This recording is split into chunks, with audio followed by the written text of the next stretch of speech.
You're tuned to Hum Frequency. I'm Henry, your host, your voice in the static. I don't claim to have the answers, just the signals, and sometimes the silence between them. If you're hearing this, you've found something most people never do. A narrow band of truth, stitched between distortion and denial. Some of what you'll hear tonight is documented. Some of it has been buried, erased, redacted, and some of it was never meant to be found at all. I only ask that you listen closely. The earth is louder than you think, and not everything that hums is alive. Let's begin. Before we dive in, tell us where you're listening from and what time the signal reached you. Feel free to subscribe if you find this sort of thing worth keeping on the air and the frequency gently humming. Now then, sit back, get comfortable, and if your eyes begin to close, don't worry, just stay tuned. The signal will carry on. Tonight's transmission runs deep. 9 segments exploring what may be the most monitored frequency on Earth. We'll hear from alleged former government researchers, examine classified documents that supposedly don't exist, and trace the connections between Earth's electromagnetic heartbeat and everything from weather control to mass consciousness manipulation. By the end of tonight's signal, you'll understand why NASA allegedly has monitoring stations on every continent, why the military supposedly classifies Schumann Resonance data, and what these frequencies might actually be doing to your mind right now as you listen. So do stay tuned. What you're about to hear may change how you think about the very ground beneath your feet. Tonight, we're going deep into something that allegedly pulses beneath every conversation you've ever had, every thought you've ever formed, every breath you've ever taken. It's a frequency so fundamental to existence on this planet that most people live their entire lives never knowing it exists. But NASA allegedly knows, the military allegedly knows, and they've allegedly been monitoring it, obsessively, quietly, continuously, for decades. They call it the Schumann Resonance. Rather fitting name, wouldn't you say? Named after physicist Winfried Otto Schumann, who allegedly first predicted these electromagnetic waves in 1952. What he supposedly discovered was that our planet itself generates a specific frequency, a heartbeat, if you will, that allegedly resonates in the cavity between the Earth's surface and the ionosphere, roughly 7.83 Hertz. Think about that for a moment. The Earth, allegedly humming, a constant, measurable frequency supposedly wrapping around our entire world like an invisible cocoon of energy. But here's where it gets interesting. And by interesting, I mean rather deeply unsettling, if I may say so. Schumann allegedly predicted this frequency in 1952. It wasn't actually measured and confirmed until 1960. 8 years. 8 years between prediction and proof. What were they allegedly doing during those 8 years? What were they supposedly looking for? And more importantly, what did they allegedly find that they're not telling us? The official story is clean, academic, sanitized, atmospheric research, scientific curiosity, understanding natural electromagnetic phenomena. But when you start pulling at the threads, when you look at who was allegedly funding the research, who was supposedly collecting the data, and why certain findings allegedly remain classified to this day, the picture becomes much murkier, I'm afraid. Now, the Schumann resonance allegedly isn't just one frequency. It's supposedly a series of frequencies. The fundamental frequency is allegedly 7.83 Hz, but there are purported harmonics of 14.1 Hz, 20.3 Hz, 26.4 Hz, and 32.4 Hz. Multiple layers of Earth's alleged electromagnetic signature, creating what some researchers describe as a complex planetary symphony. Why would that matter? Well, according to some rather fascinating research that's been largely ignored by mainstream science, different frequencies allegedly affect human consciousness in different ways. That 7.83 Hz fundamental frequency supposedly synchronizes with what neurologists call alpha brainwaves, the relaxed, meditative state between waking and sleeping. But those higher harmonics, they allegedly correspond to other brainwave states: beta waves associated with active thinking, theta waves linked to deep meditation and REM sleep, gamma waves connected to heightened awareness, and some claim psychic phenomena. If this is accurate, and I emphasize if, then Earth itself is supposedly broadcasting a complete spectrum of consciousness-altering frequencies, a planetary transmission that every living thing has been tuned to for millions of years. Before we dive deeper into what our various agencies might be hiding, I want to share some accounts that have come through our frequency. Calls from listeners who've had experiences, real experiences, allegedly. Last week, we heard from Sarah in Colorado. She claimed to have worked at NOAA. Used to work at NOAA, she corrected herself rather quickly. She was allegedly part of an atmospheric monitoring team, but they weren't just tracking weather patterns, according to her account.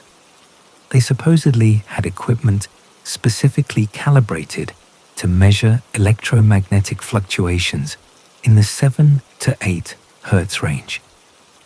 But here's where it gets interesting. She claimed they were instructed never to discuss anomalies in their reports. Any spikes, any variations from the normal 7.83 Hz reading allegedly went into a separate database that only certain clearance levels could access. When pressed about these so-called anomalies, Sarah described periods where the frequency would allegedly spike dramatically, sometimes up to 15 or even 20 Hz, she claimed. And according to her account, it always seemed to coincide with events, natural disasters mostly, but also what she described as mass psychological phenomena, large-scale protests, social unrest, even stock market crashes. It was as if, in her words, the planet's electromagnetic field was responding to collective human consciousness. Or perhaps, she suggested, rather ominously, influencing it. Most troubling of all, Sarah claimed that monitoring of these frequencies has intensified rather dramatically. Not just NOAA anymore, allegedly, but NASA, the military, even private contractors. She spoke of monitoring stations all over the globe, with data supposedly flowing to places she didn't have clearance to know about. Then there was Marcus from Nevada. Former Air Force technician, he claimed. Worked at Nellis for 12 years, or so, he said. His account seemed to corroborate what Sarah had shared, but from a military perspective.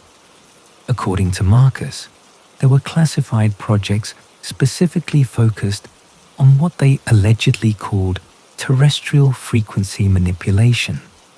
Rather Orwellian term, don't you think?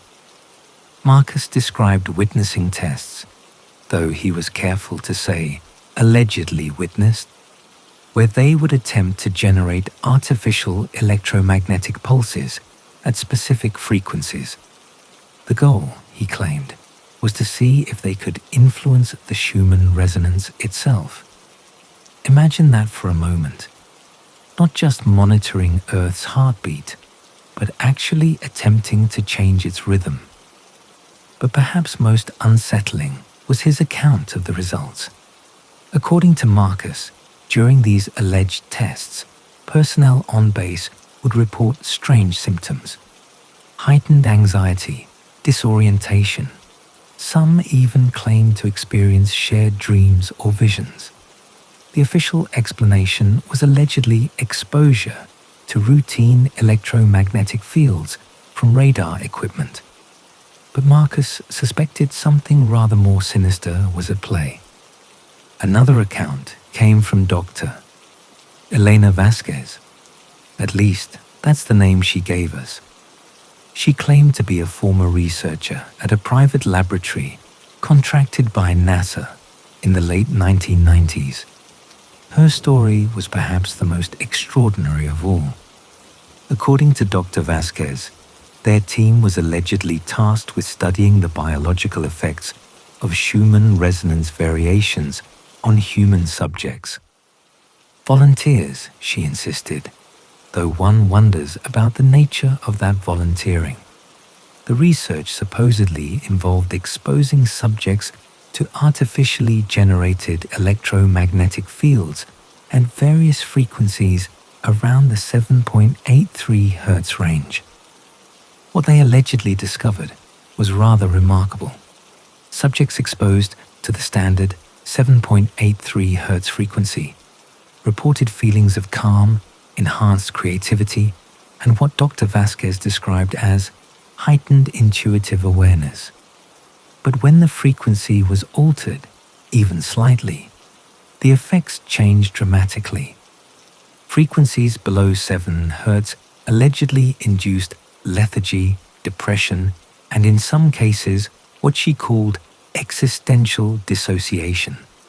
Subjects would reportedly lose their sense of connection to reality, becoming passive and suggestible. Frequencies above 10 Hz, on the other hand, supposedly created agitation, paranoia, and heightened aggression.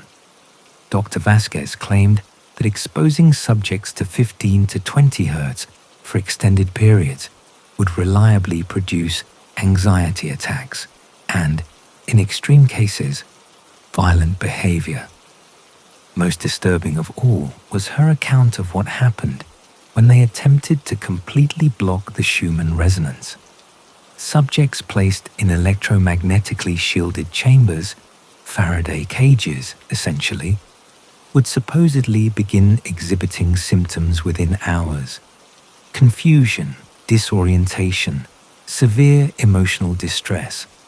Some allegedly became catatonic. The implication, according to Dr. Vasquez, was clear. Human consciousness is somehow synchronized with Earth's electromagnetic field.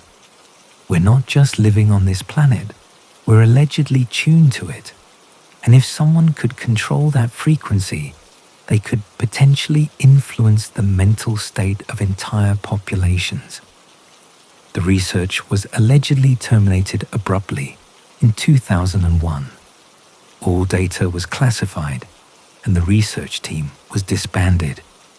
Dr. Vasquez claimed she was required to sign documentation that essentially erased her involvement in the project entirely. Then there was the call from James, allegedly a technician at a radio telescope facility in Puerto Rico. He described detecting anomalous signals in the 7 to 8 Hz range that weren't coming from Earth at all. According to his account, these signals appeared to originate from space, specifically from the direction of the constellation Cygnus. What made these signals particularly interesting, James claimed, was their pattern. They weren't random electromagnetic noise. They allegedly contained structured variations, almost like a code. And here's the truly unsettling part. The signals seemed to be synchronized with variations in Earth's own Schumann resonance. James suggested that someone or something might be attempting to communicate with or influence Earth's electromagnetic field from a considerable distance. His superiors allegedly classified his findings immediately and reassigned him to different projects. The pattern emerging from these accounts is rather troubling, don't you think? Multiple independent sources, all describing official interest in frequencies that most people have never heard of, all suggesting that these frequencies have measurable effects on human consciousness and behavior, and all claiming that the research has been classified, buried, or simply disappeared. Now, you might be wondering, and rightly so, whether these accounts have any basis in documented reality. After all, it's rather easy to dismiss individual testimonies as fantasy or paranoia. But when you start examining the paper trail, when you look at what's been officially acknowledged versus what's been suspiciously omitted, well, that's where things become rather more interesting. The Schumann resonance was allegedly first measured at a monitoring station in Germany in 1960. Standard scientific procedure would suggest that such measurements would be published, peer-reviewed, and made available to the international scientific community. And indeed, some were. But here's what's curious. If you examine the published papers from that era, you'll notice something rather odd. The data is incomplete. Selective, you might say. The measurements that were made public showed a nice, stable 7.83 Hz frequency with minor variations. Clean, predictable, unremarkable. However, according to several sources who claim to have had access to the complete datasets, the actual measurements were far more erratic. Wild fluctuations, unexplained spikes, periods where the frequency would allegedly disappear entirely for hours at a time. None of this made it into the published research. Why would they selectively edit the data? What were they allegedly trying to hide? One theory, and it's only a theory, mind you, is that the early researchers discovered something that made certain parties rather nervous. Perhaps they found that the Schumann resonance wasn't as stable as they'd hoped. Perhaps they discovered that it could be influenced by external factors. Or perhaps, most troubling of all, they realized that it was already being influenced. There's another element to consider: the timing. The first confirmed measurements of Schumann resonance occurred during the height of the Cold War. Both superpowers were desperately seeking any advantage they could find. Weather modification, psychological warfare, electromagnetic pulse weapons. Nothing was allegedly off the table. Is it really so far-fetched to imagine that both sides would take a keen interest in a planetary frequency that might affect human consciousness, particularly if they discovered it could be manipulated? And here's the truly unsettling part. If these caller accounts are to be believed, that interest never waned. It allegedly intensified. Today, in our hyper-connected world, with electromagnetic fields from countless sources surrounding us constantly, the implications become rather more significant. Your mobile phone operates at frequencies measured in gigahertz. Your Wi-Fi router, your Bluetooth devices, your smart home technology, all allegedly contributing to an electromagnetic environment that would have been unimaginable to those early researchers in 1960. But underneath it all, beneath this cacophony of artificial frequencies, Earth's ancient heartbeat allegedly continues. Jedi Nocta Sexen Uch Hertz. Constant, patient, fundamental. The question is, who's listening? And more importantly, who might be trying to change the tune? We will delve deeper into that question when the signal returns. We've been discussing the alleged testimonies of those who claim to have worked within the system.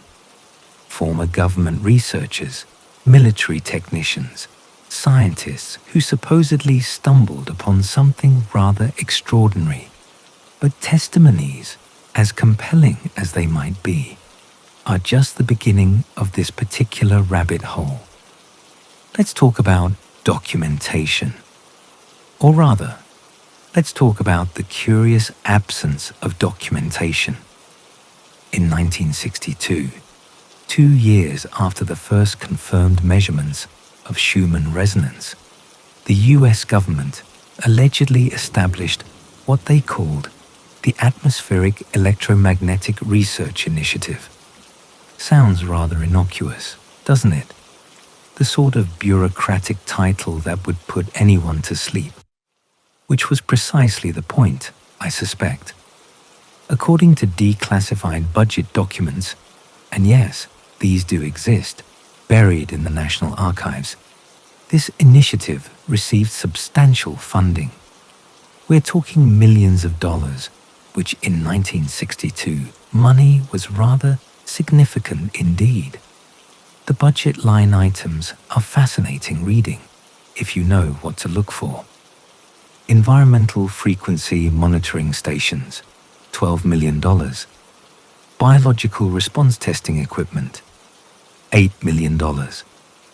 Electromagnetic field generation apparatus, $15 million. Now, what exactly does one do with electromagnetic field generation apparatus costing $15,1,962? The official answer, according to the sparse documentation that survived, was atmospheric research. But atmospheric research into what, precisely? Here's where it gets interesting. Cross-referencing these budget allocations with personnel assignments from the same period reveals something rather curious. The scientists assigned to this allegedly innocuous atmospheric research project weren't meteorologists or atmospheric physicists. They were neurologists, psychologists, and what we might today call consciousness researchers.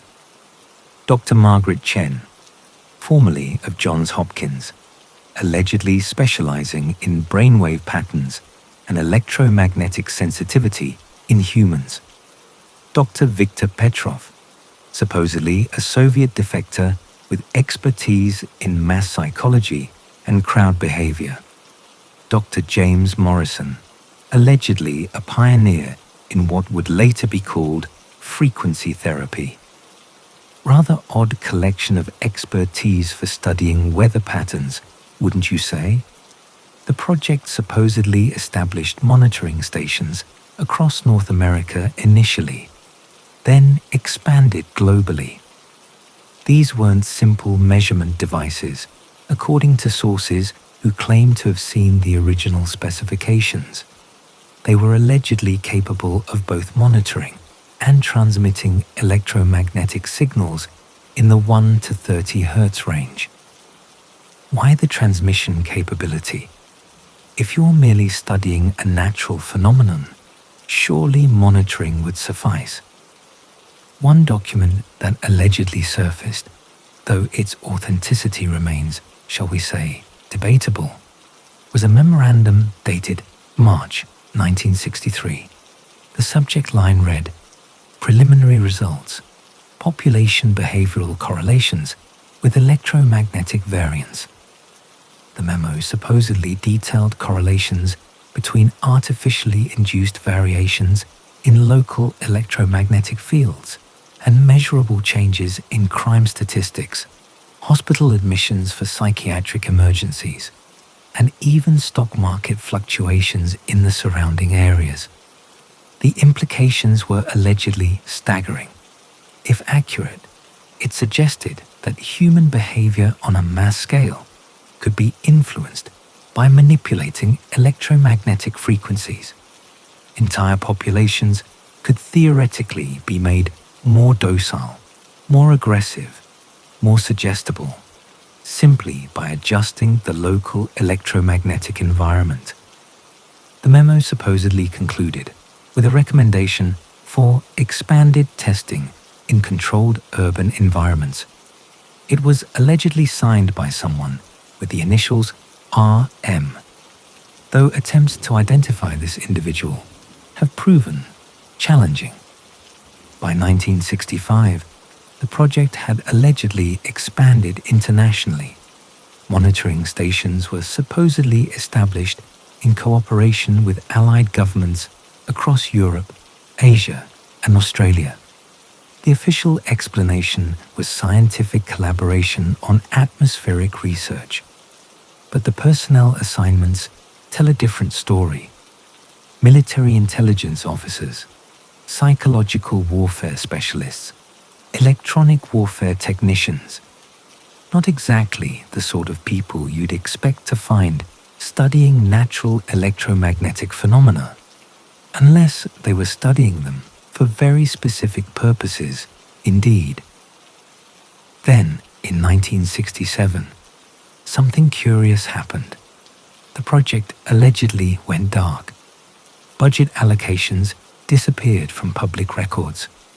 Personnel were reassigned to other projects or simply vanished from government rosters entirely.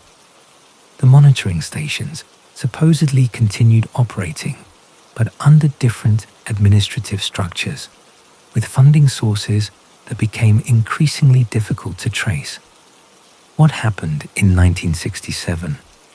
What did they allegedly discover that required such dramatic operational security?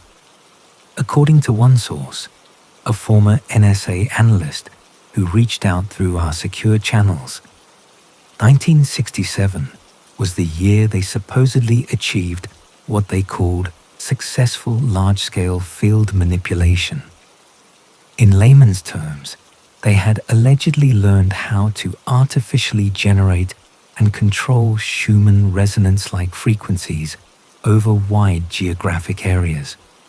The test, according to this source, took place in a medium-sized American city, which city remains allegedly classified. For a period of 6 weeks, they supposedly subjected the population to carefully modulated electromagnetic fields designed to induce calm, passive behavior. The results were allegedly remarkable. Crime rates dropped by 30%. Hospital emergency admissions for violent incidents decreased by nearly half. Even traffic accidents declined significantly. The population had supposedly become measurably more docile, more compliant, more manageable. But there was allegedly a problem. The effects weren't uniform. While the majority of the population responded as predicted, a small percentage, roughly 5%, experienced the opposite reaction. Increased agitation, paranoia, aggressive behavior. Some allegedly began experiencing what can only be described as shared hallucinations or visions. This small percentage of the population seemed to be naturally resistant to the frequency manipulation. Worse, they appeared to be somehow aware that something was affecting them, even if they couldn't identify what. They became, in the words of the allegedly classified report, problematically alert to environmental manipulation. The project was supposedly suspended pending further research into what they termed frequency-resistant phenotypes. But suspended is not the same as cancelled, is it? Now, one might reasonably ask, if these alleged experiments were so successful, why suspend them? Why not expand the program and perfect the technology? The answer, I suspect, lies in what happened next. Throughout the late 1960s and early 1970s, something rather curious began occurring in various locations around the world. Reports of what researchers termed spontaneous electromagnetic anomalies started appearing in scientific journals. Areas where the local electromagnetic environment would allegedly spike or fluctuate wildly without any apparent natural cause. These weren't isolated incidents, mind you. They followed a pattern. Urban areas, typically with populations between 100,000 and 500,000 people, always locations where there happened to be unusual concentrations of military or government installations nearby. Rather coincidental, wouldn't you say? The city of Boulder, Colorado, for instance. In 1969, residents began reporting what they described as a humming sensation that seemed to come from everywhere and nowhere at once. Not an audible sound, but something they claimed to feel in their bones, their teeth, behind their eyes. Local officials attributed it to industrial equipment or construction work. But here's what's interesting. Boulder was allegedly one of the locations where the government had established those monitoring stations we discussed earlier. And according to electromagnetic readings taken by amateur radio operators in the area, the local background frequency had shifted from the normal 7.83 Hz to approximately 12 to 15 Hz during the periods when residents reported the most intense humming sensations. Similar reports emerged from areas near military installations across the American Southwest. Residents describing sudden onset of anxiety, insomnia, and what many called electrical headaches. Animals behaving erratically. Electronic equipment malfunctioning in predictable patterns. The official explanation was always the same. Natural electromagnetic variations, possibly related to solar activity or geological factors. But when you examine the data, the little bit that was made publicly available, the timing doesn't match solar activity cycles at all. What it does match, rather precisely, is the alleged testing schedule for electromagnetic field manipulation experiments. By 1972, something else had allegedly become clear to the researchers. The frequency-resistant phenotypes they'd identified weren't random.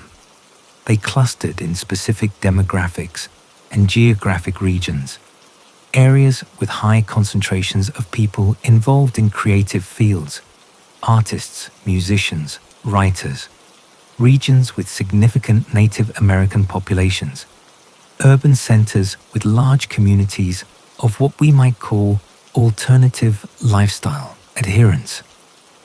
The pattern suggested that resistance to electromagnetic manipulation might be cultural, learned, or perhaps even genetic. Some populations had allegedly developed natural defenses against frequency-based influence, possibly over generations of exposure to natural electromagnetic variations in their environments. This discovery supposedly led to what internal documents allegedly called Phase 2 research. Instead of trying to overcome the resistance, they would study it, map it, and eventually find ways to either neutralize it or use it to their advantage. Enter the 1970s counterculture movement. Now, I'm not suggesting that the entire hippie movement was artificially induced. That would be rather absurd.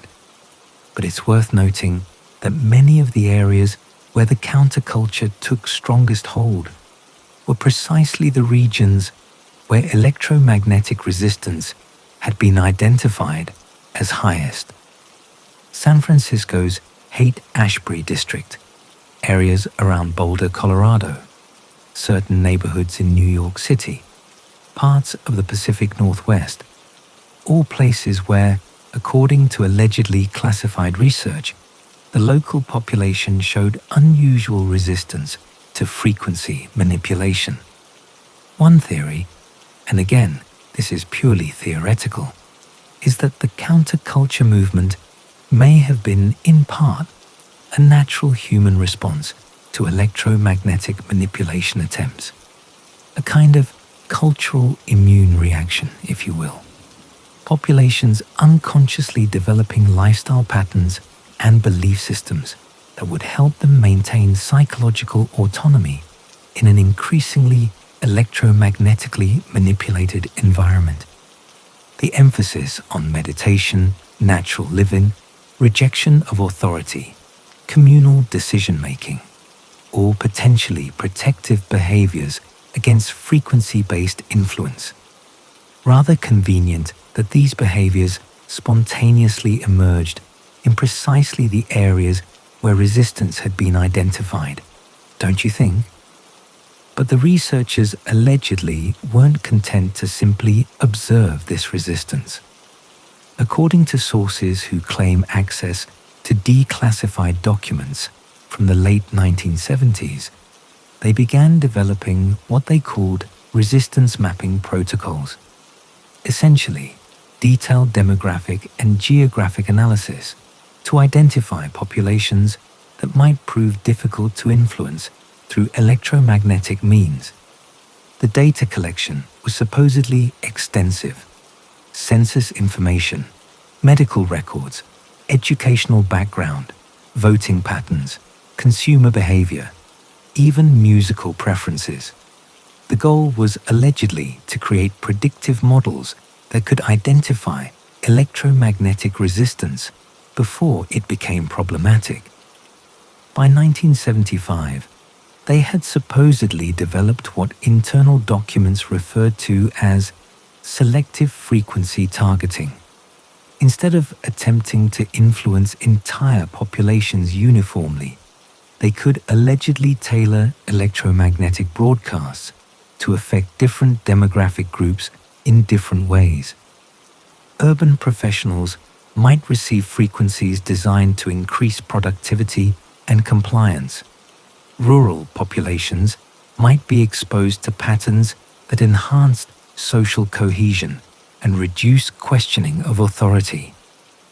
Identified resistance groups could be subjected to frequencies that increased internal conflict and reduced organizational effectiveness. The implications were rather staggering. Not just mass mind control, but precisely targeted psychological manipulation based on detailed demographic analysis. Different frequencies for different populations, all designed to achieve specific behavioral outcomes. And here's where it gets truly unsettling. According to these alleged sources, the system was never turned off. It evolved. The monitoring stations established in the 1960s supposedly continued operating, but under increasingly complex administrative structures. Private contractors took over many operations. International partnerships expanded the network globally. The research became compartmentalized to the point where allegedly no single individual had a complete picture of the scope or capabilities of the system. By the 1980s, the electromagnetic manipulation infrastructure had supposedly become self-sustaining, funded through multiple budget lines across different agencies, operated by contractors who often didn't know the ultimate purpose of their work, monitored by personnel who were told they were conducting atmospheric research or space weather monitoring. The perfect bureaucratic machine too complex for any single person to shut down, too compartmentalized for anyone to fully understand, too useful for those in power to abandon. And that, allegedly, is where we find ourselves today, living in a world where the very electromagnetic environment around us may be artificially manipulated to influence our thoughts, emotions, and behaviors, where the Earth's natural frequency, that 7.83 Hertz heartbeat that life on this planet evolved with, may be constantly disrupted, modified, or overridden by signals designed to make us more compliant, more predictable, more manageable. Rather sobering thought, isn't it? Now, one might reasonably ask, if these alleged experiments were so successful, why suspend them? Why not expand the program and perfect the technology? The answer, I suspect, lies in what happened next. Throughout the late 1960s and early 1970s, something rather curious began occurring in various locations around the world. Reports of what researchers termed spontaneous electromagnetic anomalies started appearing in scientific journals. Areas where the local electromagnetic environment would allegedly spike or fluctuate wildly without any apparent natural cause. These weren't isolated incidents, mind you. They followed a pattern. Urban areas, typically with populations between 100,000 and 500,000 people. Always locations where there happened to be unusual concentrations of military or government installations nearby. Rather coincidental, wouldn't you say? The city of Boulder, Colorado, for instance. In 1969, residents began reporting what they described as a humming sensation that seemed to come from everywhere and nowhere at once. Not an audible sound, but something they claimed to feel in their bones, their teeth, behind their eyes. Local officials attributed it to industrial equipment or construction work. But here's what's interesting. Boulder was allegedly one of the locations where the government had established those monitoring stations we discussed earlier. And according to electromagnetic readings taken by amateur radio operators in the area, the local background frequency had shifted from the normal 7.83 Hertz to approximately 12 to 15 Hertz during the periods when residents reported the most intense humming sensations. Similar reports emerged from areas near military installations across the American Southwest. Residents describing sudden onset of anxiety, insomnia, and what many called electrical headaches. Animals behaving erratically. Electronic equipment malfunctioning in predictable patterns. The official explanation was always the same: natural electromagnetic variations, possibly related to solar activity or geological factors. But when you examine the data, the little bit that was made publicly available, the timing doesn't match solar activity cycles at all.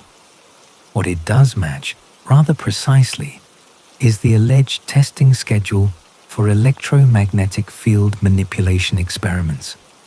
By 1972, something else had allegedly become clear to the researchers. The frequency-resistant phenotypes they'd identified weren't random. They clustered in specific demographics and geographic regions, areas with high concentrations of people involved in creative fields, artists, musicians, writers, regions with significant Native American populations, urban centers with large communities of what we might call alternative lifestyle adherents.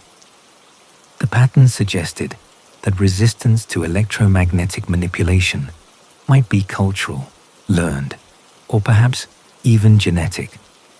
Some populations had allegedly developed natural defenses against frequency-based influence, possibly over generations of exposure to natural electromagnetic variations in their environments. This discovery supposedly led to what internal documents allegedly called Phase 2 research.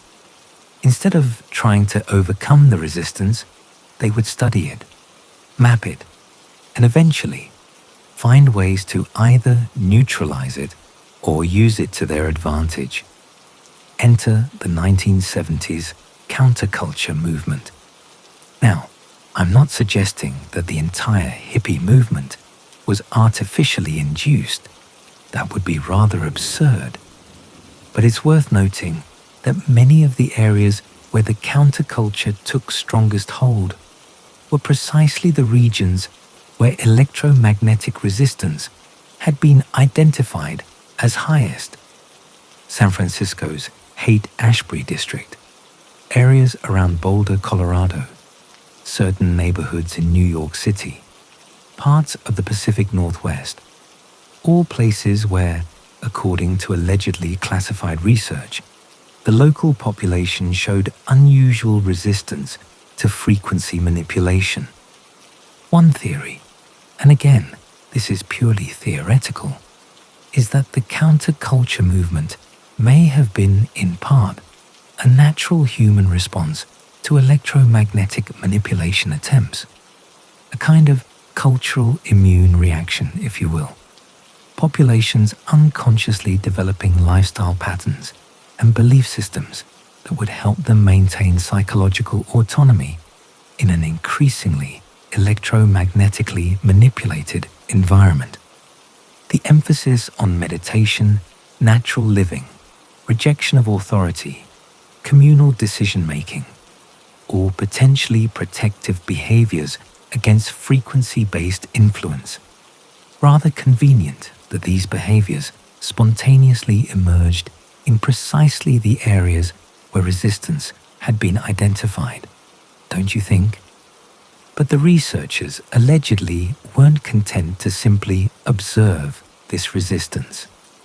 According to sources who claim access to declassified documents from the late 1970s, they began developing what they called resistance mapping protocols, essentially detailed demographic and geographic analysis to identify populations that might prove difficult to influence through electromagnetic means. The data collection was supposedly extensive. Census information, medical records, educational background, voting patterns, consumer behavior, even musical preferences. The goal was allegedly to create predictive models that could identify electromagnetic resistance before it became problematic. By 1975, they had supposedly developed what internal documents referred to as selective frequency targeting. Instead of attempting to influence entire populations uniformly, they could allegedly tailor electromagnetic broadcasts to affect different demographic groups in different ways. Urban professionals might receive frequencies designed to increase productivity and compliance. Rural populations might be exposed to patterns that enhanced social cohesion and reduced questioning of authority. Identified resistance groups could be subjected to frequencies that increased internal conflict and reduced organizational effectiveness. The implications were rather staggering, not just mass mind control, but precisely targeted psychological manipulation based on detailed demographic analysis. Different frequencies for different populations, all designed to achieve specific behavioral outcomes. And here's where it gets truly unsettling. According to these alleged sources, the system was never turned off. It evolved.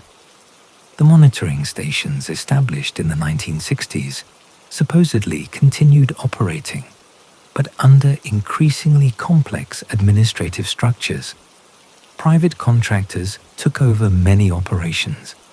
International partnerships expanded the network globally. The research became compartmentalized to the point where allegedly no single individual had a complete picture of the scope or capabilities of the system. By the 1980s, the electromagnetic manipulation infrastructure had supposedly become self-sustaining, funded through multiple budget lines across different agencies, operated by contractors who often didn't know the ultimate purpose of their work, monitored by personnel who were told they were conducting atmospheric research or space weather monitoring. The perfect bureaucratic machine, too complex for any single person to shut down, too compartmentalized for anyone to fully understand, too useful for those in power to abandon. And that, allegedly, is where we find ourselves today, living in a world where the very electromagnetic environment around us may be artificially manipulated to influence our thoughts, emotions, and behaviors, where the Earth's natural frequency, that 7.83 Hertz heartbeat that life on this planet evolved with, may be constantly disrupted, modified, or overridden by signals designed to make us more compliant, more predictable, more manageable. Rather sobering thought, isn't it? But let's step back from theory for a moment and examine what we can actually document. Because while much of what I've shared tonight exists in the shadowy realm of allegedly classified research and anonymous sources, there are some rather concrete pieces of evidence that anyone can verify. The High Frequency Active Auroral Research Program, HAARP, as it's more commonly known. Now, HAARP is officially described as an atmospheric research facility, the sort of place where scientists study the ionosphere and its effects on radio communications. All very academic and benign, according to the official documentation. But when you examine what HAARP actually does, when you look at its capabilities rather than its stated purpose, a rather different picture emerges. HAARP operates by transmitting extremely powerful radio waves into the ionosphere, the same region where Schumann resonances propagate. These transmissions are allegedly capable of heating sections of the ionosphere, creating artificial aurora-like effects, and most importantly, for our discussion, modulating the electromagnetic environment in ways that can allegedly affect ground-based receivers across vast areas. The facility's transmitter array can allegedly generate up to 3.6 megawatts of radio frequency power. To put that in perspective, that's roughly equivalent to the power output of a medium-sized radio station, but focused into a much narrower frequency band and directed upward into the ionosphere. What happens when that much electromagnetic energy interacts with the ionosphere? Well, according to HAARP's own research publications, it can create what they call artificial ionospheric irregularities. Essentially, they're allegedly creating localized disturbances in the same electromagnetic environment where Schumann resonances naturally occur. But here's where it gets interesting. HAARP operates in the 2.8 to 10 megahertz range, much higher than the 7.83 Hertz Schumann frequency. However, when high-frequency radio waves interact with the ionosphere, they can allegedly create what physicists call beat frequencies, new electromagnetic patterns that occur at much lower frequencies. Could HAARP either intentionally or as a side effect, be influencing the Schumann resonance? The official answer is no, of course, but several independent researchers have allegedly detected correlations between HAARP transmission schedules and variations in measured Schumann resonance patterns. Dr. Michael Chosudowski, a professor emeritus at the University of Ottawa, has supposedly published research suggesting that HAARP's capabilities extend far beyond atmospheric research. According to his analysis, the facility allegedly has the potential to disrupt weather patterns, interfere with mental processes, and even trigger seismic activity through electromagnetic manipulation of the ionosphere. Now, Dr. Chosudowski's claims are disputed by mainstream scientists who argue that HAARP lacks the power to create such large-scale effects. But it's worth noting that HAARP's actual capabilities remain largely classified. The published specifications may represent only a fraction of the facility's true potential. Moreover, HAARP isn't the only facility of its kind. Similar installations allegedly exist in Norway, Russia, China, and several other countries.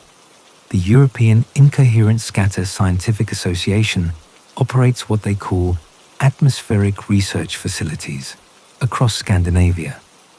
Russia supposedly maintains the Sura ionospheric heating facility. China allegedly has its own ionospheric research installations in Tibet and other locations.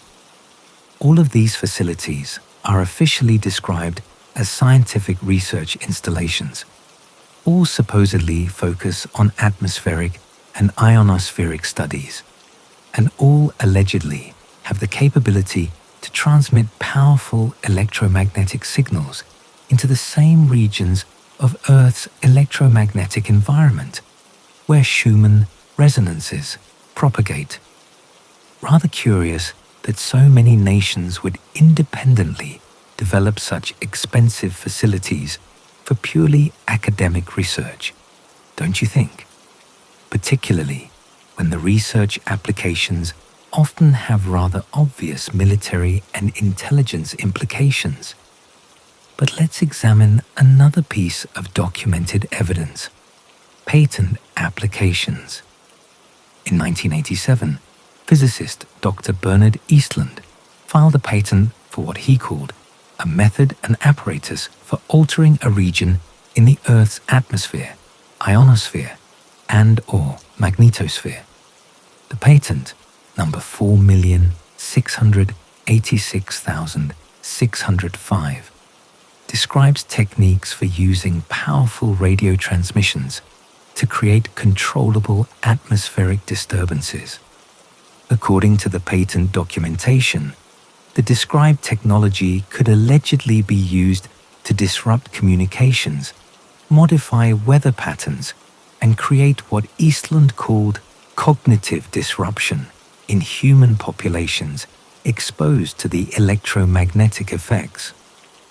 Dr. Eastlund later claimed that his patent formed the theoretical basis for HAARP's development, though officials at HAARP have denied any direct connection.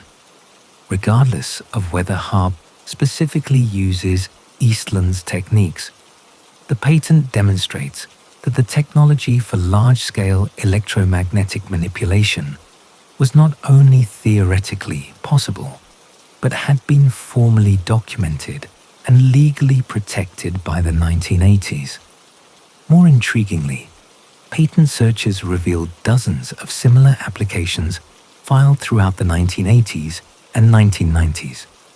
Patents for weather modification using atmospheric electromagnetic energy, systems for altering regional cognitive function through electromagnetic transmission, and methods for crowd control using focused electromagnetic radiation. Most of these patent applications were filed by defense contractors, government agencies, or researchers with documented ties to military and intelligence organizations. The patents describe specific technical approaches for using electromagnetic fields to influence everything from local weather patterns to human neurological activity.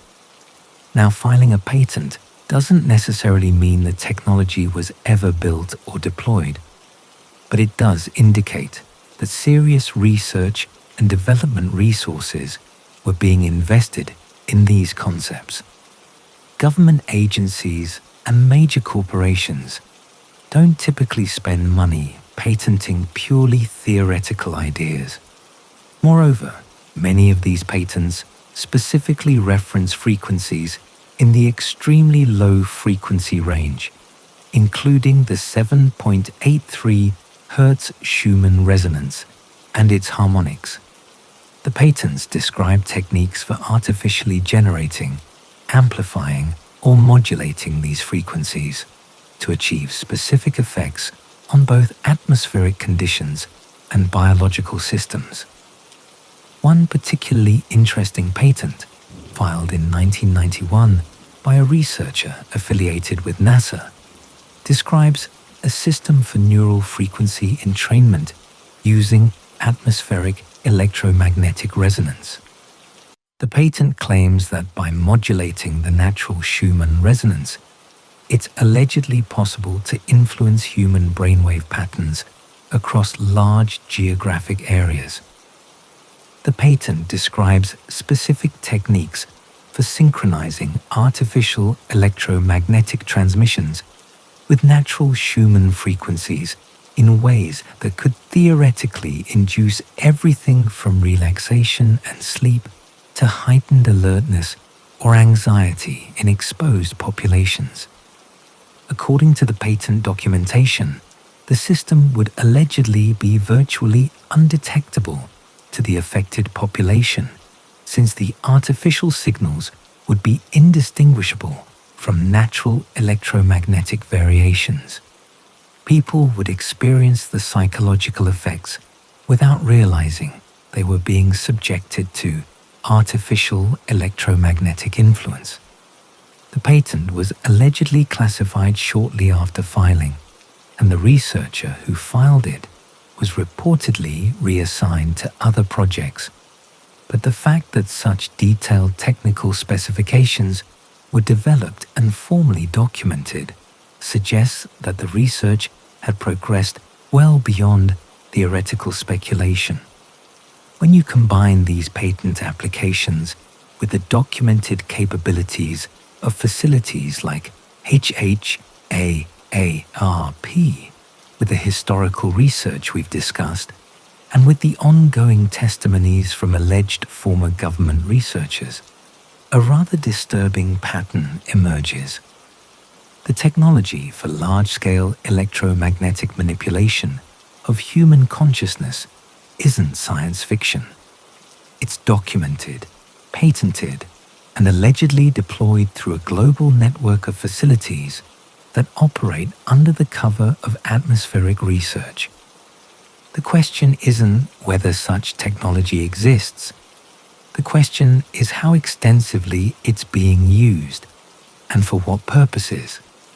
Now, before we delve deeper into the modern implications of this alleged electromagnetic infrastructure, let's examine the science behind why any of this would actually work. Because if you're going to accept that governments might be manipulating human consciousness through frequency manipulation, you need to understand the biological mechanisms that would make such influence possible. The human brain is, fundamentally, an electromagnetic organ. Every thought, every emotion, every conscious experience corresponds to specific patterns of electrical activity among billions of neurons. We can measure these patterns. We call them brain waves.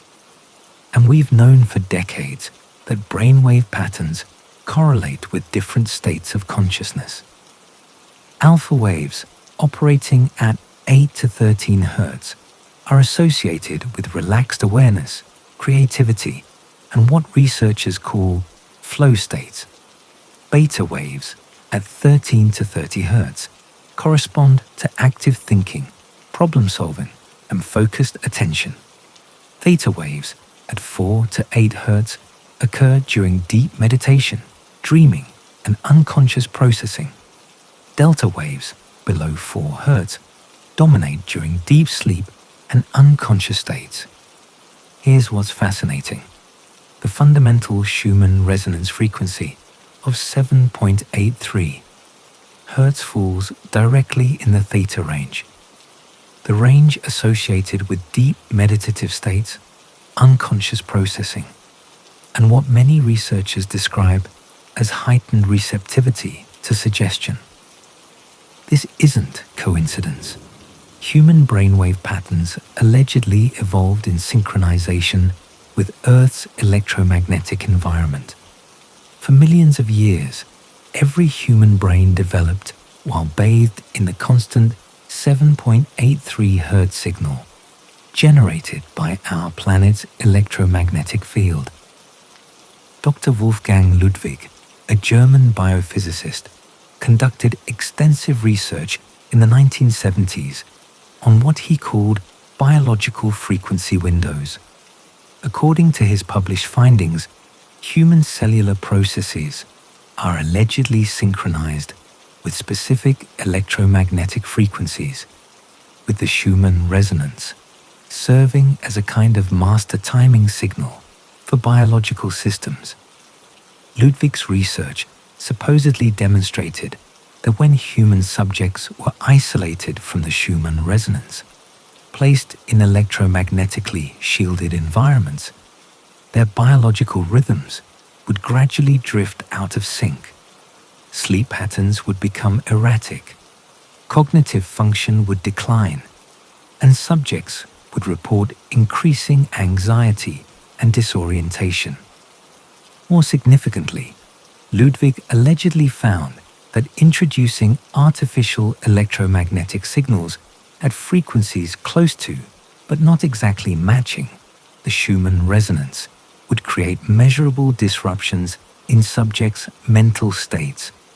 Small variations in frequency could supposedly induce everything from euphoria to paranoia, from enhanced creativity to severe depression. This research was supposedly classified shortly after publication, and Dr. Ludwig was allegedly prohibited from continuing his experiments. But his initial findings established the theoretical foundation for what would later become electromagnetic consciousness manipulation technology. Dr. Michael Persinger, a neuroscientist at Laurentian University, conducted similar research throughout the 1980s and 1990s.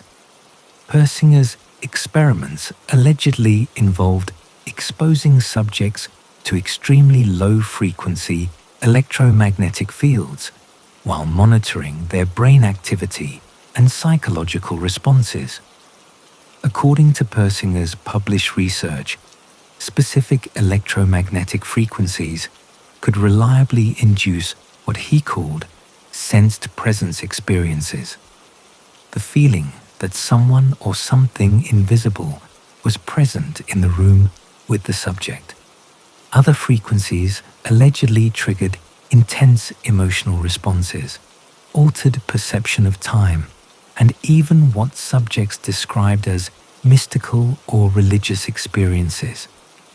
Persinger's work suggested that many experiences traditionally attributed to supernatural or spiritual causes might actually be the result of electromagnetic influence on the brain. More troubling, it demonstrated that such experiences could be artificially induced using relatively simple electromagnetic equipment. The military applications were allegedly obvious. If specific frequencies could induce fear, confusion, or compliance in human subjects, then electromagnetic weapons could theoretically be developed to influence enemy populations without conventional military engagement. But Persinger's research also had implications for civilian applications. If electromagnetic fields could influence mood, decision-making, and even spiritual experiences, then such technology could allegedly be used for everything from crowd control to consumer manipulation to political influence. Dr. Ross Ade, formerly of UCLA and later affiliated with various government research projects, allegedly conducted extensive studies on what he called electromagnetic windows in biological systems. According to sources who claim familiarity with his classified research, Ade's work focused specifically on identifying the precise frequencies and modulation patterns that would be most effective for influencing human behavior. Ade's alleged research supposedly identified what he called cognitive frequency bands, specific electromagnetic frequencies that corresponded to different types of mental activity. By exposing subjects to these frequencies, researchers could allegedly enhance or suppress different cognitive functions. Frequencies in the 6 to 8 Hz range supposedly enhanced suggestibility and reduced critical thinking. Frequencies around 10 to 12 Hz allegedly improved focus, but also increased compliance with authority. Frequencies above 15 Hz supposedly induced anxiety and paranoia, making subjects more susceptible to fear-based manipulation. Most significantly, Ade's research allegedly demonstrated that these effects could be achieved using electromagnetic fields too weak to be consciously detected. Subjects would experience the psychological influences without any awareness that they were being exposed to artificial electromagnetic signals. The research supposedly showed that the most effective approach wasn't to override the brain's natural electromagnetic patterns, but to subtly modulate them. By introducing artificial signals that were synchronized with, but slightly different from, natural brainwave patterns, researchers could allegedly guide consciousness in specific directions while maintaining the illusion that thoughts and emotions were arising naturally. This technique, which allegedly became known as cognitive entrainment, supposedly formed the basis for most subsequent electromagnetic influence research. Rather than crude attempts to directly control thoughts, the technology focused on creating subtle biases in thinking patterns, emotional responses, and decision-making processes. The implications were rather profound. If perfected, such technology could allegedly influence large populations without their knowledge or consent. Political opinions could be shaped, consumer behavior could be directed, social movements could be encouraged or suppressed, all through careful manipulation of the electromagnetic environment. And here's the truly unsettling part. According to multiple sources, this research didn't remain in laboratories. It allegedly transitioned to operational deployment through the global network of electromagnetic facilities we've been discussing. The monitoring stations established in the 1960s supposedly evolved into transmission stations. The atmospheric research facilities developed the capability to broadcast precisely modulated electromagnetic signals. The international cooperation expanded to create a coordinated global system for electromagnetic influence. By the 1990s, according to these sources, the technology had allegedly reached a level of sophistication where specific psychological effects could be induced in targeted populations with remarkable precision. Not crude mind control, but subtle influence that would be virtually impossible to detect or prove. The perfect weapon for the information age, invisible, deniable, and effective on a mass scale. But perhaps most troubling of all is the possibility that we've become so accustomed to artificial electromagnetic influence that we no longer recognize our natural state of consciousness. If we've been subjected to subtle electromagnetic manipulation for decades, how would we even know what our uninfluenced thoughts and emotions feel like? Which brings us to the modern era, the age of ubiquitous wireless technology, where every person carries multiple electromagnetic transmitters and lives in an environment saturated with radio frequencies, microwave signals, and digital communications. If the alleged electromagnetic influence programs we've discussed were operational during the relatively simple electromagnetic environment of the 1960s through the 1990s, what might they be capable of today? Consider the electromagnetic environment you're living in right now.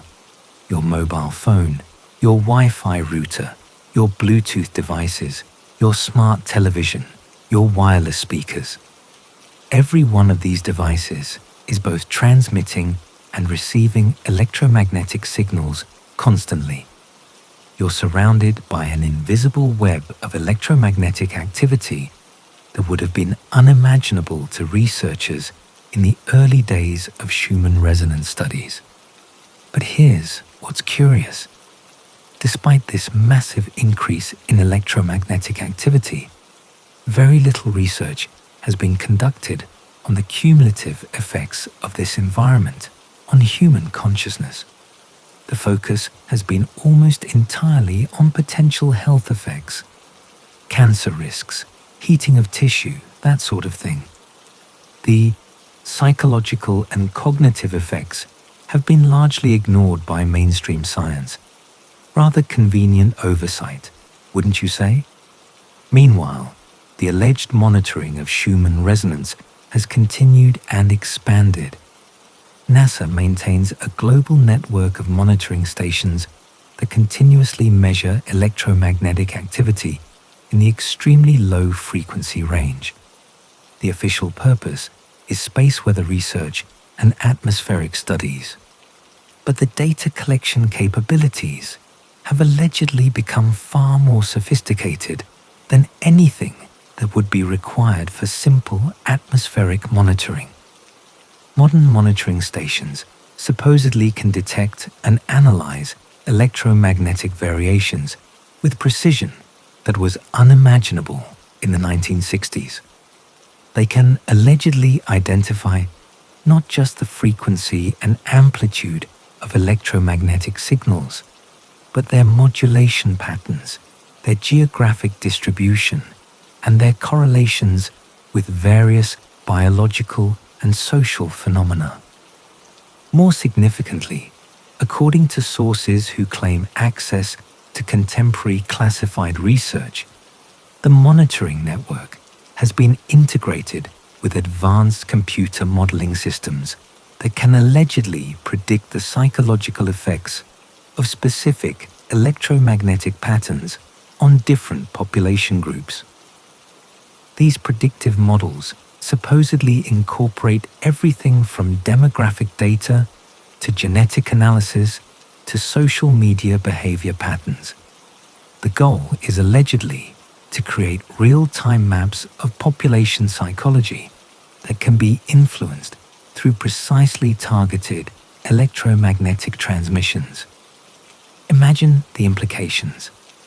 Instead of crude attempts to influence entire populations uniformly, the modern system can allegedly deliver different electromagnetic signals to different groups simultaneously.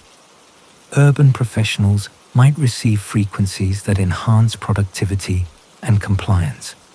Rural populations might be exposed to patterns that increase social cohesion.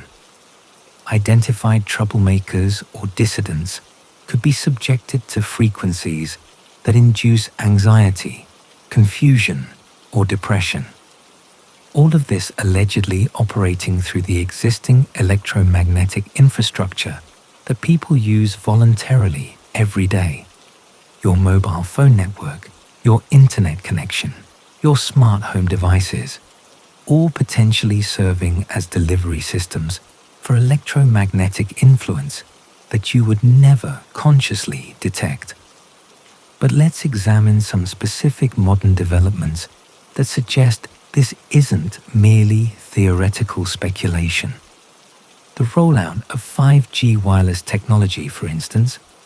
The official justification for 5G is faster data transmission and improved connectivity. But 5G operates using frequencies and modulation techniques that are rather different from previous wireless technologies. 5G uses what are called millimeter waves, extremely high frequency signals that require dense networks of transmission stations to provide coverage. These stations are typically located much closer to residential areas than previous cellular infrastructure, often mounted on streetlights, utility poles, and even inside buildings. The official safety assessments for 5G focus primarily on heating effects, whether the radio frequency energy is sufficient to raise tissue temperature, but they largely ignore the potential for these signals to interact with the brain's natural electromagnetic activity in more subtle ways. More intriguingly, some 5G systems allegedly use modulation techniques that create what engineers call beat frequencies when they interact with existing electromagnetic signals in the environment. These beat frequencies can occur at much lower frequencies than the primary 5G signals, potentially in the same range as human brainwaves and Schumann resonances. Dr. Martin Paul, Professor Emeritus at Washington State University, has published research suggesting that millimeter wave frequencies used in 5G systems may have biological effects that extend far beyond simple tissue heating. According to Dr. Paul's analysis, these frequencies can allegedly influence cellular processes in ways that affect neurological function, including cognitive performance and emotional regulation. Dr. Paul's research has been dismissed by mainstream regulatory agencies who maintain that 5G poses no significant health risks. But it's worth noting that most of the safety research used to justify 5G deployment was allegedly funded by the same telecommunications companies that profit from the technology. Independent research on 5G's potential psychological effects has been limited, partly because the technology is so new, but also because research funding for such studies is allegedly difficult to obtain. Most grant-making organizations supposedly prefer to fund research that focuses on established health concerns rather than speculative psychological effects. Rather convenient for those who might prefer that such research not be conducted, wouldn't you say? But there are other modern developments that suggest electromagnetic influence capabilities have advanced far beyond what was allegedly possible in earlier decades.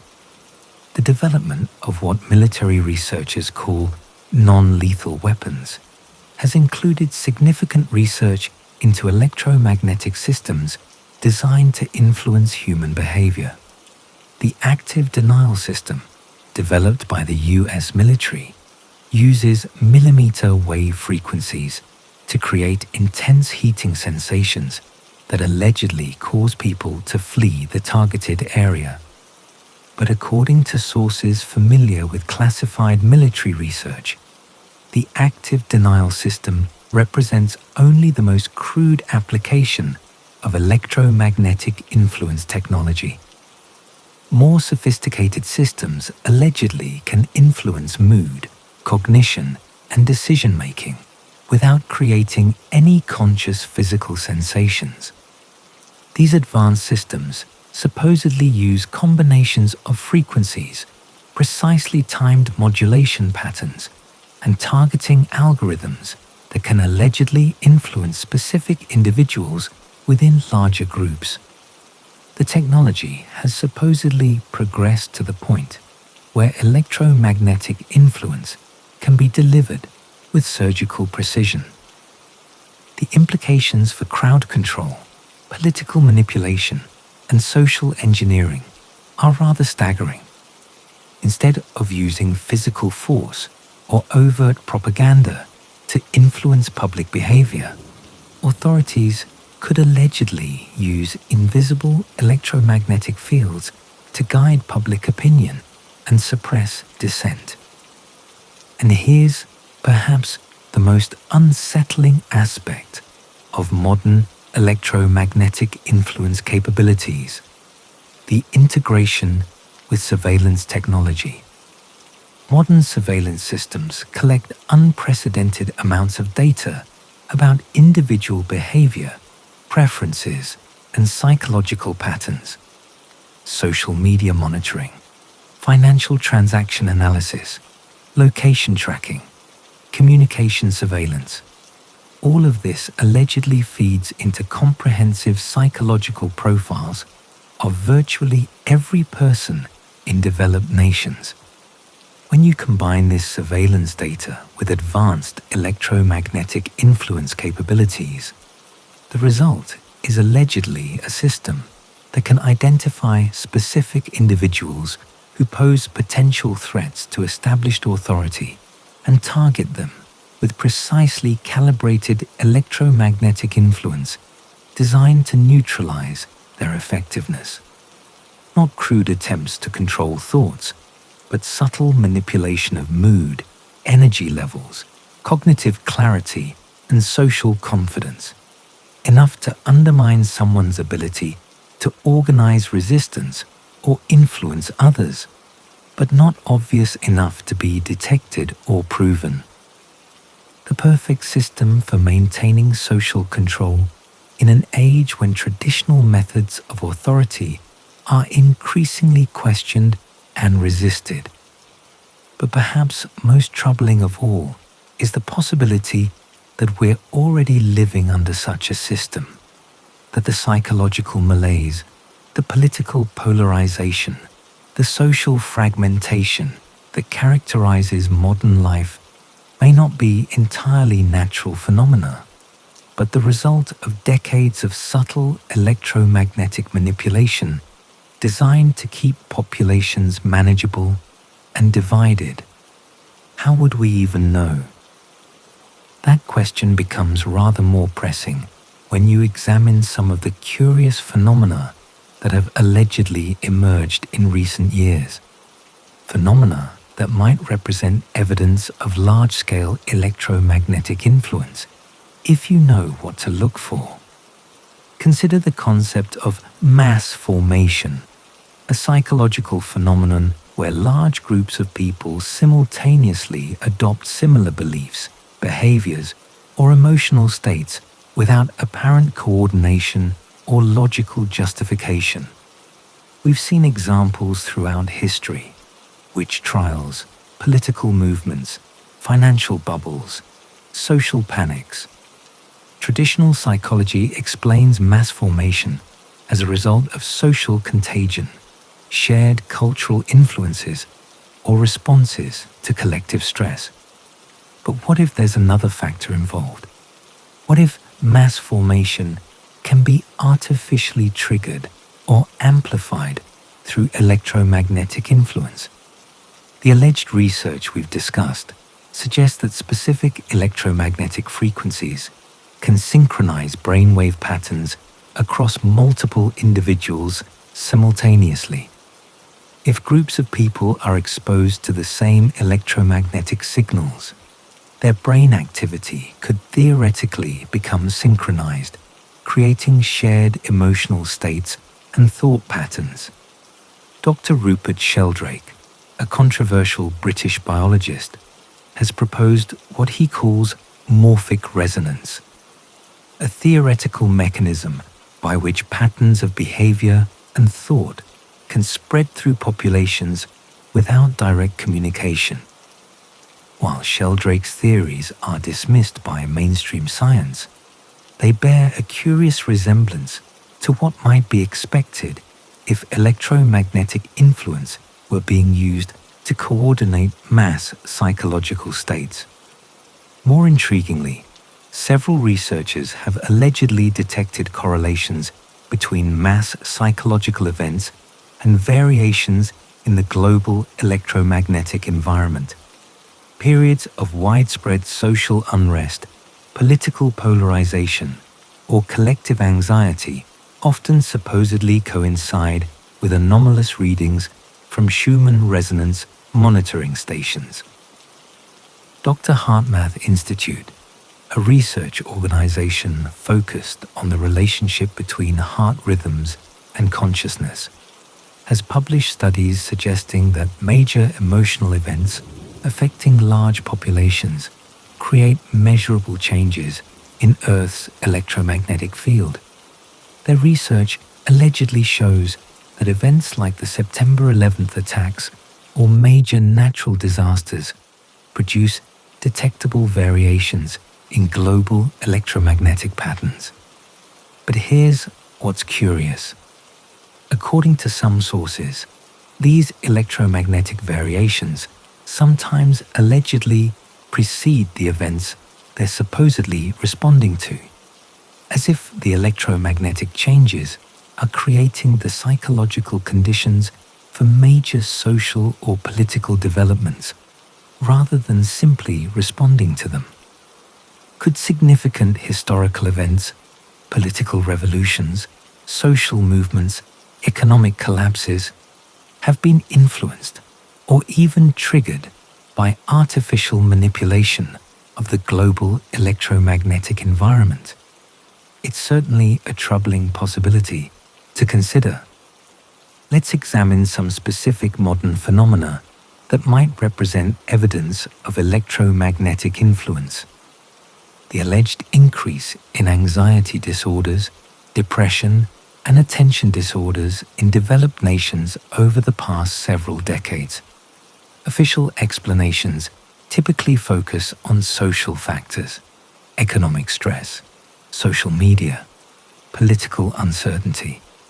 But the timeline of these psychological trends corresponds rather closely with the expansion of electromagnetic infrastructure and the development of more sophisticated influence technologies.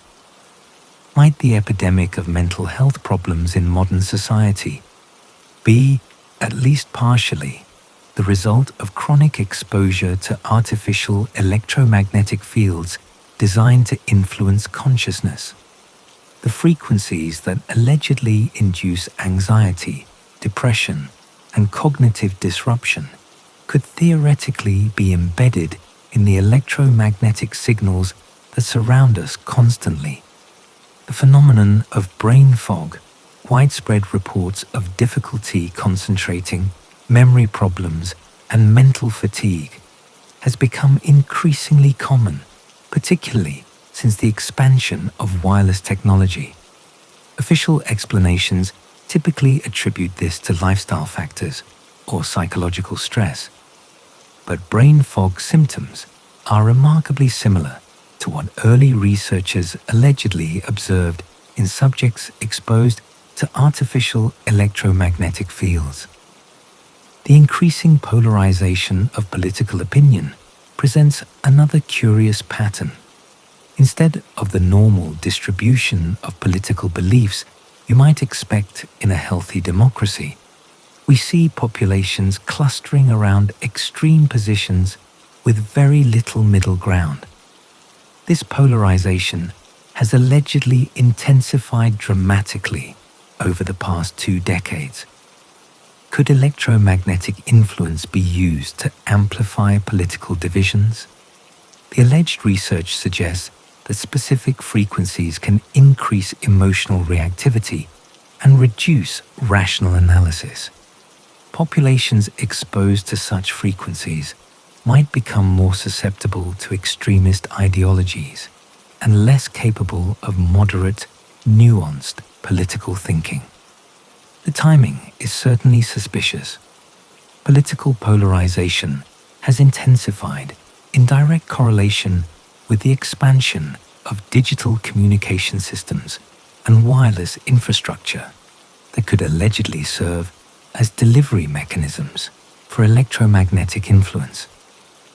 Moreover, the geographic distribution of political polarization corresponds rather closely to population density and technological infrastructure. Urban areas with high concentrations of electromagnetic activity tend to show different political patterns than rural areas with less technological infrastructure. This could simply reflect socio-economic factors, of course, but it might also suggest that different populations are being exposed to different electromagnetic influence patterns designed to achieve specific political outcomes. The phenomenon known as cancel culture presents another interesting case study. The rapid spread of social conformity pressures, the intense emotional reactions to relatively minor ideological differences, the tendency for large groups to simultaneously turn against individuals who violate emerging social norms. All of this resembles what you might expect if populations were being subjected to electromagnetic frequencies that enhance conformity pressure and reduce individual critical thinking. The speed with which these social dynamics can spread through populations, often without clear logical justification or proportionate emotional response, suggests mechanisms beyond traditional social influence. Could electromagnetic manipulation be amplifying natural social dynamics to create more extreme conformity pressures? Then there's the curious phenomenon of viral content on social media platforms. The seemingly random nature of what content spreads widely versus what remains obscure has puzzled researchers for years. Traditional explanations focus on algorithms, network effects, and psychological factors. But what if viral spread is being artificially influenced through electromagnetic manipulation of the populations consuming the content? If specific electromagnetic frequencies can influence emotional reactivity and sharing behavior, then the spread of information through social networks could allegedly be guided through subtle electromagnetic influence. The major social media platforms collect enormous amounts of data about user behavior, emotional responses, and psychological patterns. This data could theoretically be used to identify optimal times and methods for delivering electromagnetic influence designed to promote or suppress specific types of content. Imagine the implications. The ability to determine what information spreads through society, what ideas gain traction, what political movements succeed or fail, all through invisible electromagnetic manipulation coordinated with data analysis from social media platforms.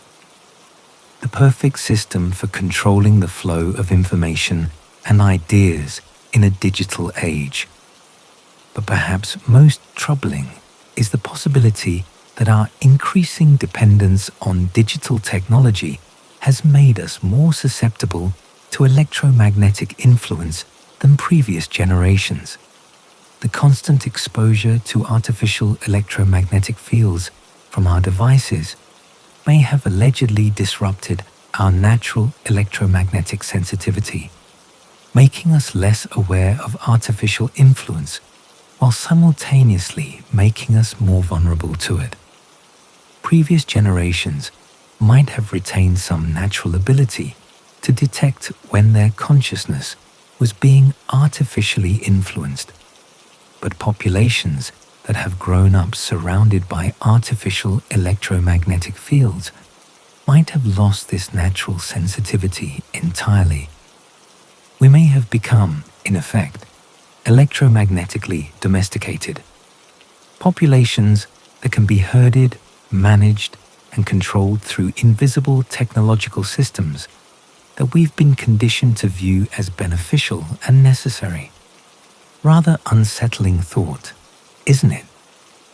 So where does all of this allegedly leave us?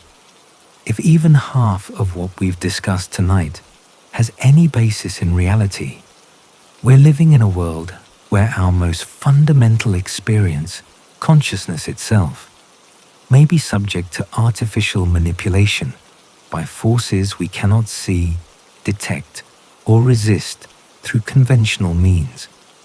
But before we descend into complete despair, let's consider what might be done about it. Because if electromagnetic influence is real, if it's operational, if it's affecting how we think and feel and behave, then there must presumably be ways to detect it, resist it, or at least minimize its effects. The alleged research we've discussed suggests that some individuals and populations are naturally resistant to electromagnetic influence, the so-called frequency-resistant phenotypes identified in early government studies. If such resistance exists, it might be possible to understand it, cultivate it, and share it more widely. What characteristics might make someone less susceptible to electromagnetic manipulation? Based on the patterns that allegedly emerge from classified research, several factors seem relevant. Meditation practice appears to provide some protection. Individuals who regularly engage in meditation, particularly techniques that focus on present moment awareness and mental stillness, allegedly show reduced susceptibility to artificial electromagnetic influence. This might be because meditation strengthens the brain's natural electromagnetic patterns, making them more resistant to external manipulation. Exposure to natural electromagnetic environments, spending time in areas with minimal artificial electromagnetic activity, supposedly helps maintain natural electromagnetic sensitivity. The early researchers allegedly found that subjects who spent significant time in nature, away from power lines and electronic devices, retained better ability to detect artificial electromagnetic influence. Creative practices, art, music, writing, dance, allegedly provide some degree of protection against electromagnetic manipulation. The researchers supposedly discovered that individuals engaged in regular creative activities showed enhanced resistance to frequency-based influence, possibly because creative expression strengthens the brain's capacity for independent, non-conformist thinking. Physical practices that enhance electromagnetic sensitivity, certain forms of martial arts, yoga, breathing exercises, might also provide protection. These practices allegedly help individuals maintain awareness of their natural electromagnetic state, making them more likely to notice when artificial influences are affecting their consciousness. Dietary factors may play a role as well. Some sources suggest that certain foods and nutritional supplements can allegedly enhance the brain's natural electromagnetic resilience. Omega-3 fatty acids, magnesium, and various antioxidants supposedly support healthy electromagnetic function in neural tissue. More controversially, some researchers claim that specific crystals, minerals, and metals can provide protection against artificial electromagnetic influence. While this might sound rather new age, it's worth noting that many electronic devices use crystals and specific minerals for their electromagnetic properties. It's not entirely implausible that certain materials might affect how biological systems respond to electromagnetic fields. But perhaps most importantly, awareness itself might provide protection.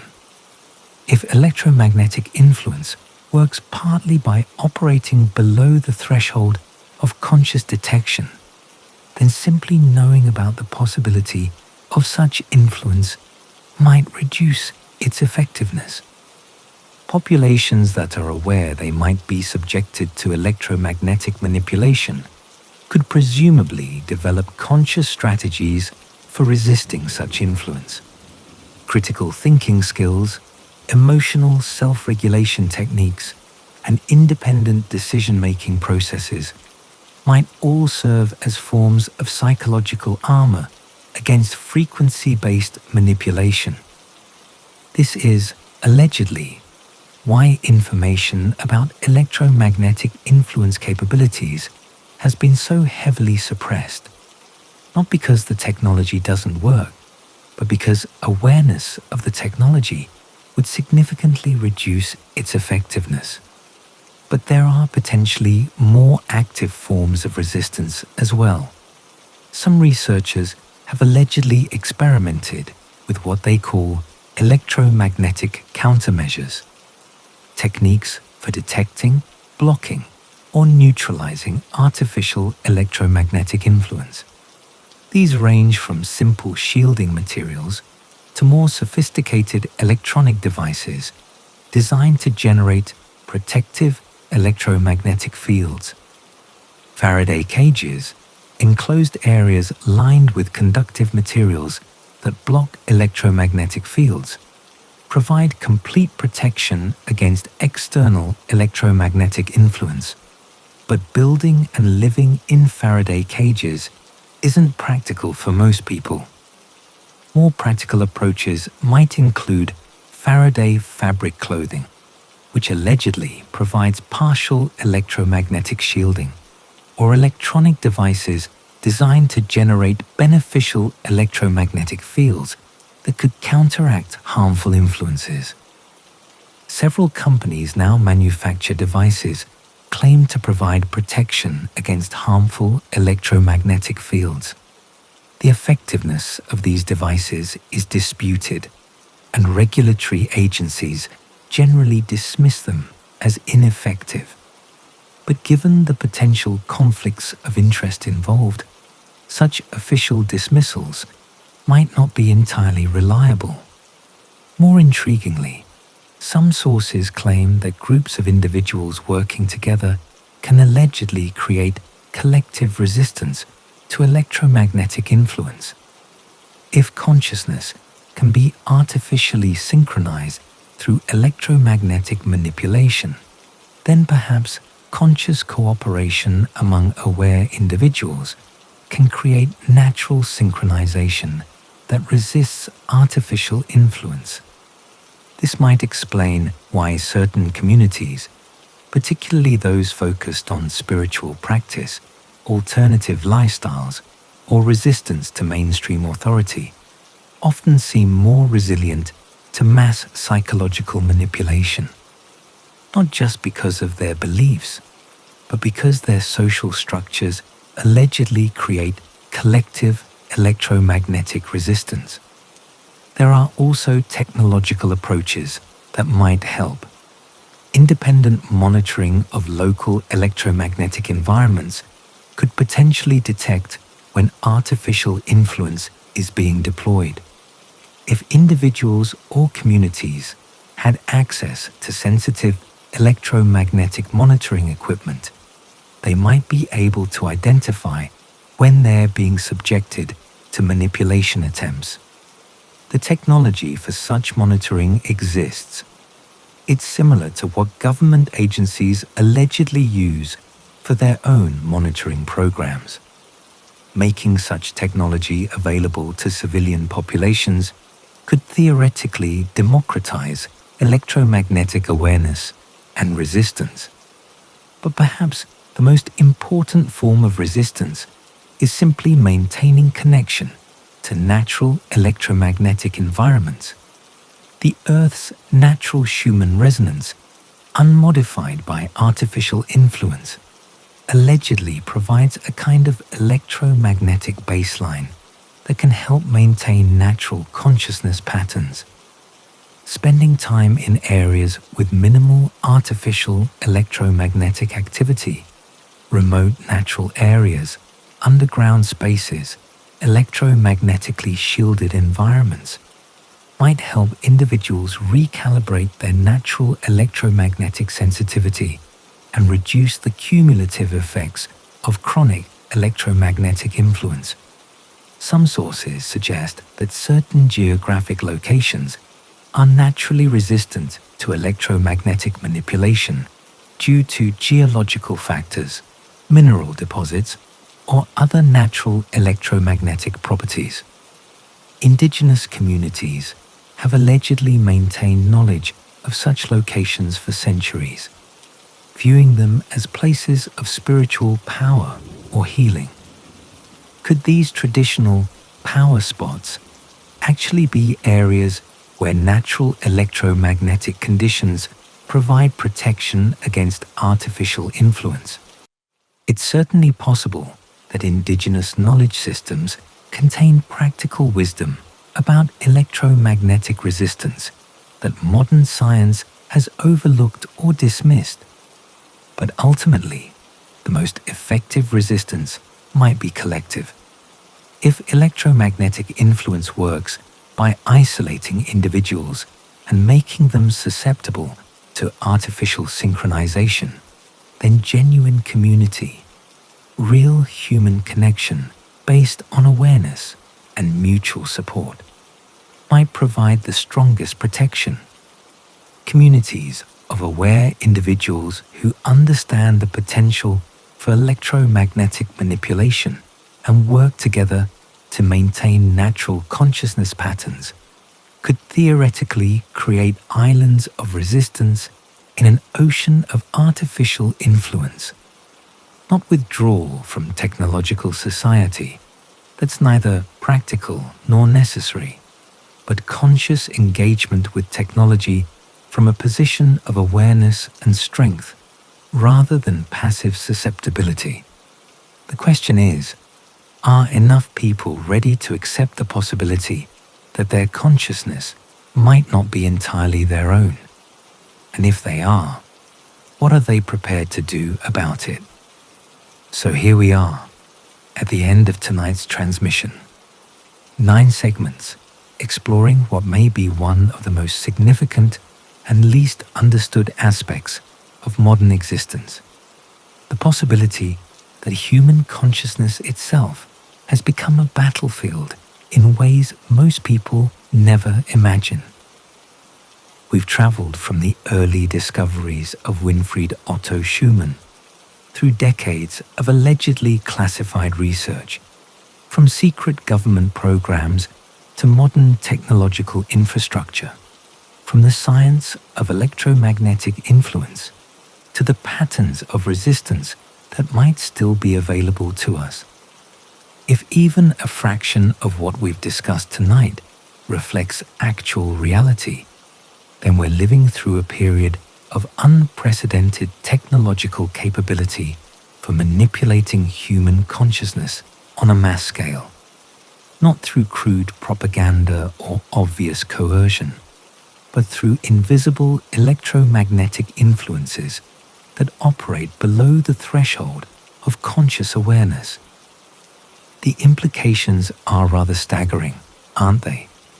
Every thought you think, every emotion you feel, every decision you make might be influenced by electromagnetic signals that you cannot detect or consciously resist.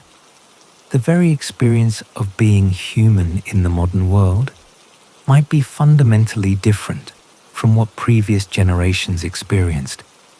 But perhaps equally significant, is what our exploration tonight suggests about human potential.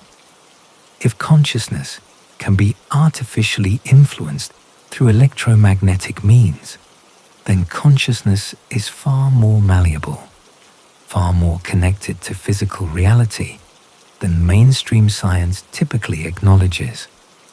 We are not separate from the electromagnetic environment around us. We are part of it, participants in it, expressions of it. The boundary between inner experience and outer reality may be far more porous than we usually assume. This suggests remarkable possibilities as well as troubling ones.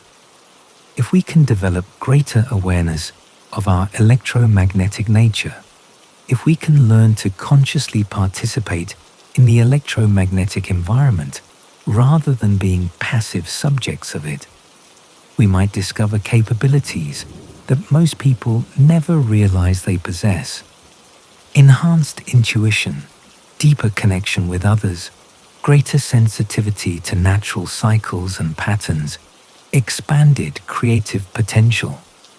All of these allegedly become possible when individuals develop conscious relationship with their electromagnetic environment. The same technologies that might be used to manipulate and control could potentially be used to enhance and liberate if they were developed and deployed with different intentions by different people. But that, of course, requires awareness. It requires people who understand what's at stake and are willing to take conscious responsibility for their own electromagnetic well-being and that of their communities. Which brings us to the question of what you, as someone who has stayed with us through this entire transmission, might choose to do with what you've heard tonight. You could dismiss it all as speculation, conspiracy theory, the paranoid fantasy of someone who spends too much time reading classified documents and listening to alleged whistleblowers.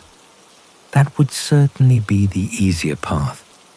Or you could begin to pay attention, to notice patterns in your own consciousness, your own emotional states, your own thought processes, to become more aware of the electromagnetic environment around you and how it might be affecting your inner experience.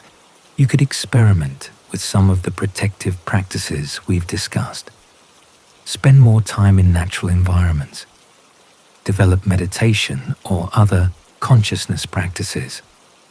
Build stronger connections with people who share your awareness and concerns. You could become part of the solution rather than remaining unconsciously part of the problem. Because ultimately, that's what this is about. Not just electromagnetic frequencies, or government conspiracies, or technological manipulation. It's about consciousness itself, about what it means to be human in an age when the tools for influencing human experience have become more powerful and more subtle than ever before. The question isn't whether the specific details of what we've discussed tonight are accurate in every particular. The question is whether you're willing to consider the possibility that your consciousness might not be entirely your own, and what you're prepared to do if that possibility turns out to be real. The Earth is still humming at 7.83 Hertz, just as it has for millions of years. That ancient rhythm continues beneath all the artificial signals, all the technological interference, all the attempts at manipulation and control. It's still there, still available, still calling us back to our natural electromagnetic heritage. The question is, are you listening? Can you hear it beneath the static? Can you find your way back to the frequency that evolution intended? Tonight's transmission has been about more than just documenting alleged government programs or exposing potential conspiracies. It's been about awakening to a dimension of existence that most people never consciously experience. The electromagnetic dimension, the realm where consciousness meets physics, where inner experience connects with cosmic rhythms.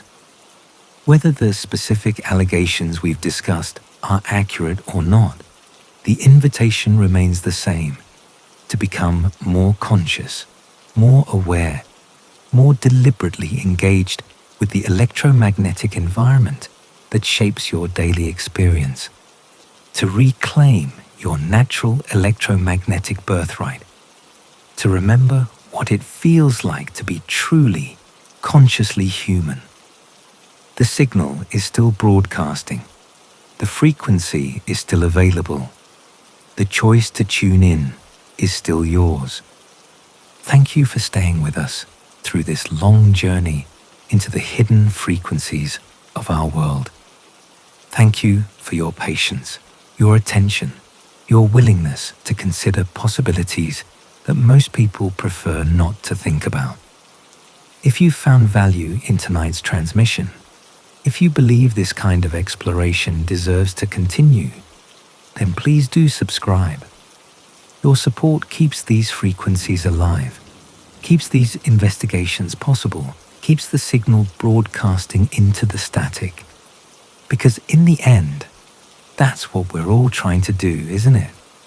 Keep something real, something authentic, something truly human alive in a world that sometimes seems designed to make us forget who we are. The frequency needs listeners. The signal needs receivers. The truth needs people willing to hear it, even when it challenges everything they thought they knew about reality. So keep listening, keep questioning, keep seeking the signal beneath the noise. And remember, not everything that hums is alive, but everything that's truly alive finds a way to hum. This has been Henry, your voice in the static, broadcasting on hum frequency. Until the next transmission, stay tuned. The earth is still singing. The question is, are you still listening? End of transmission.